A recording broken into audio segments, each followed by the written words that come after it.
이 시간 우리에게 주신 하나님의 말씀은 사무엘상 3장 8절부터 14절까지 말씀입니다. 사무엘상 3장 8절부터 14절까지 말씀입니다. 거룩하신 하나님의 말씀입니다. 여호와께서 세 번째 사무엘을 부르시는지라 그가 일어나 엘리에게로 가서 이르되 당신이 나를 부르셨기로 내가 여기 있나이다 하니 엘리가 여호와께서 이 아이를 부르시는 줄로 깨닫고 엘리가 사무엘에게 이르되 가서 누웠다가 그가 너를 부르시거든 내가 말하기를 여호와여 말씀하옵소서 주의 종이 듣겠나이다 하라 하니 이에 사무엘이 가서 자기 처소에 누우니라. 여호와께서 임하여 서서 전과 같이 사무엘아 사무엘아 부르시는지라 사무엘이 이르되 말씀하옵소서 주의 종이 듣겠나이다 하니 여호와께서 사무엘에게 이르시되 보라 내가 이스라엘 중에 한 일을 행하리니 그것을 듣는 자마다 두 귀가 울리리라. 내가 엘리의 집에 대하여 말한 것을 처음부터 끝까지 그날에 그에게 다 이루리라. 내가 그의 집을 영원토록 심판하겠다고 그에게 말한 것은 그가 아는 죄악 때문이니 이는 그가 자기의 아들들이 저주를 자청하되 금하지 아니하였음이라.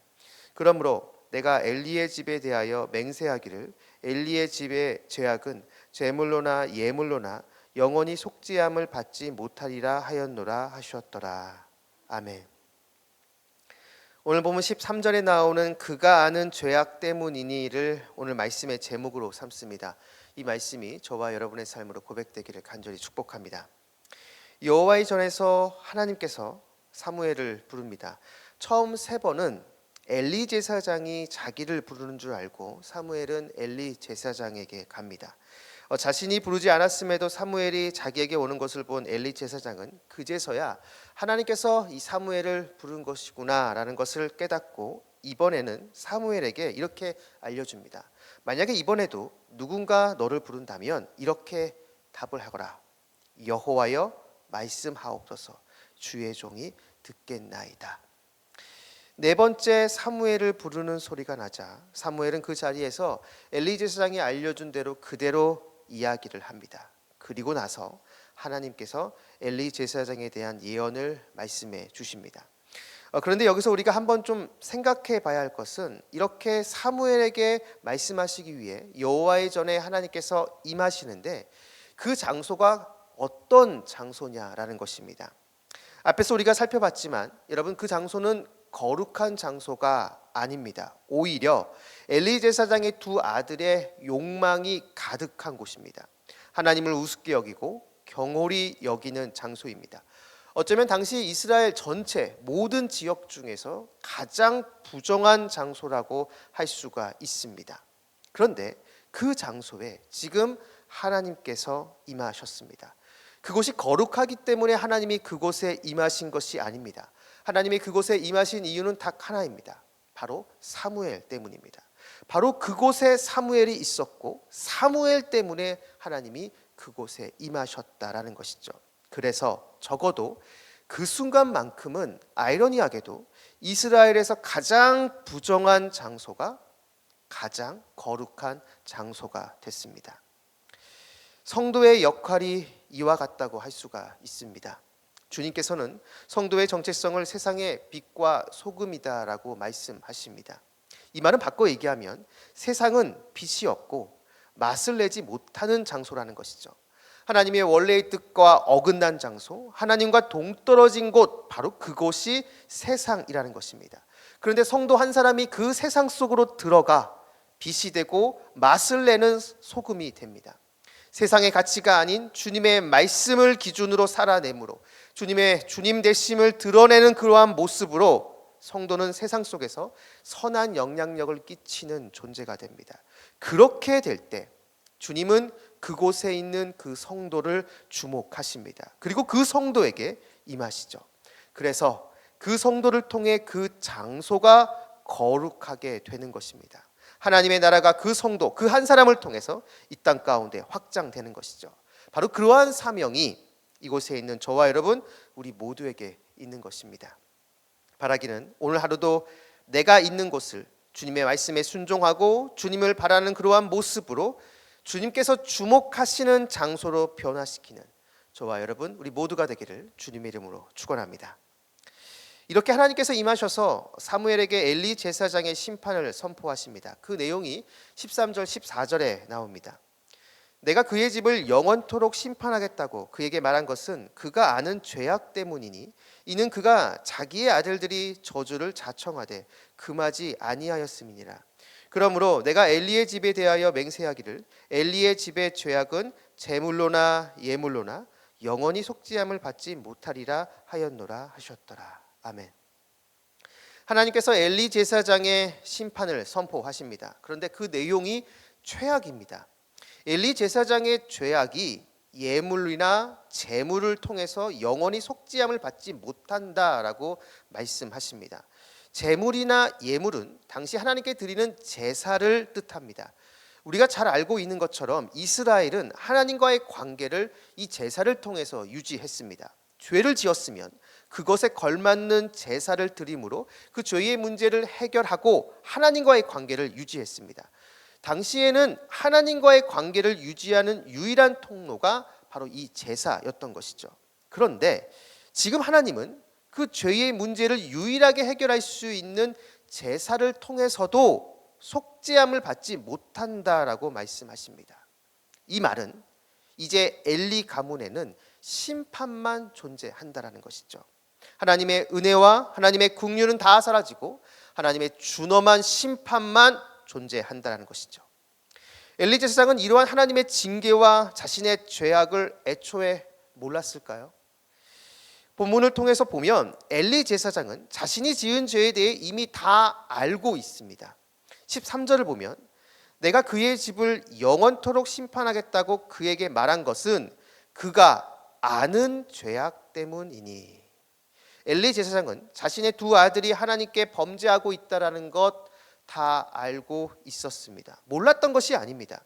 우리가 앞에서 살펴본 이 사무엘상 2장에서도 나오지만 하나님의 사람이 엘리에게 와서 하나님의 심판을 선포합니다. 두 아들의 죄악을 다 알고 있으면서도 그것을 적극적으로 제지하지 않고 교육하지 않은 그 엘리 제사장에게 이 하나님의 사람은 하나님의 심판을 선포합니다.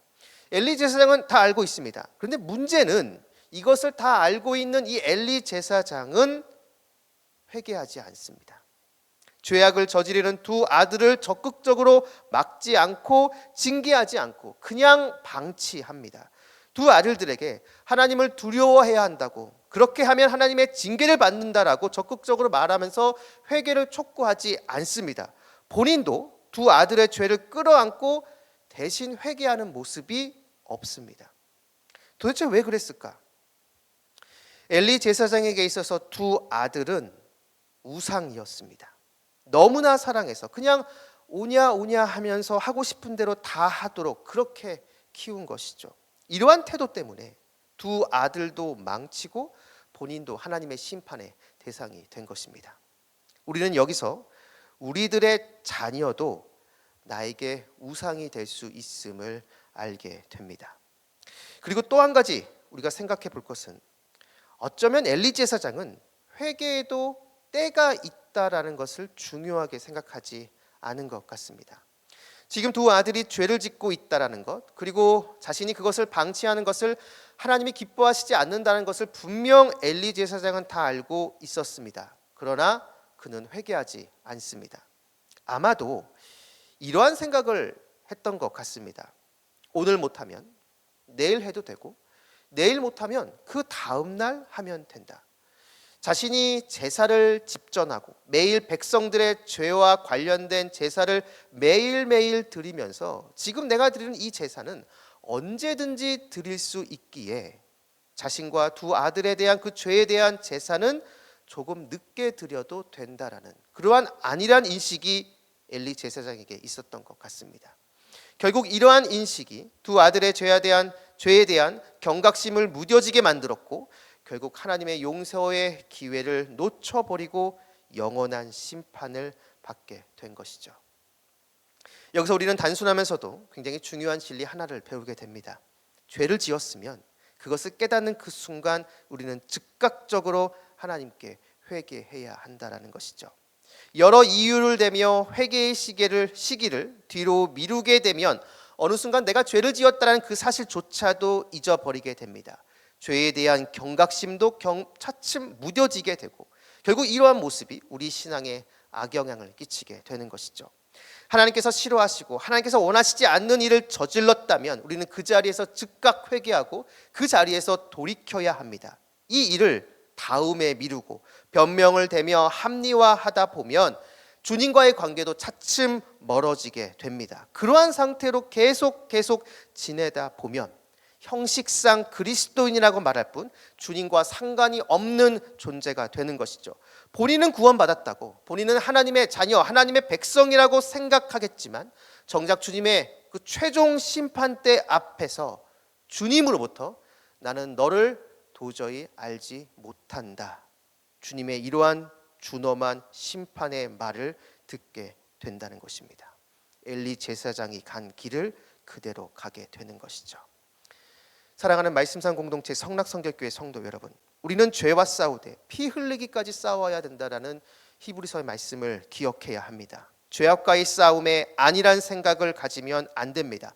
주님께서 싫어하시는 일을 절대로 하지 않겠다라는 다짐을 하고 또 다짐하는 그러한 결단이 우리에게 있어야 됩니다. 그러한 결단이 있을 때 비로소 주님께서 그렇게 피 흘리기까지 죄악과 싸우는 우리를 주목하실 것이고 우리가 있는 그 장소에 친히 임재해 주실 것입니다. 그리고 감당할 수 있는 힘과 지혜와 능력을 우리에게 주시는 것이죠. 성도는 바로 그러한 은혜로 말미암아 하루하루 승리하며 나아가는 존재입니다. 바라기는 이곳에 계신 여러분 모두가 오늘 이 말씀 기억하시면서 주님의 말씀에 순종하고 죄악과 싸우며 내가 있는 곳을 거룩한 하나님의 나라로 변화시키는 저와 여러분 우리 모두가 되기를 주님의 이름으로 축원합니다. 기도하겠습니다. 우리의 모든 것 되시는 아버지 하나님, 오늘 우리에게 말씀을 주시고 이 말씀을 붙잡고 기도하게 해주심을 진심으로 감사드립니다. 죄악과 싸우되 피 흘리기까지 싸우며 말씀대로 살아내는 우리 모두가 되게 하여 주옵소서.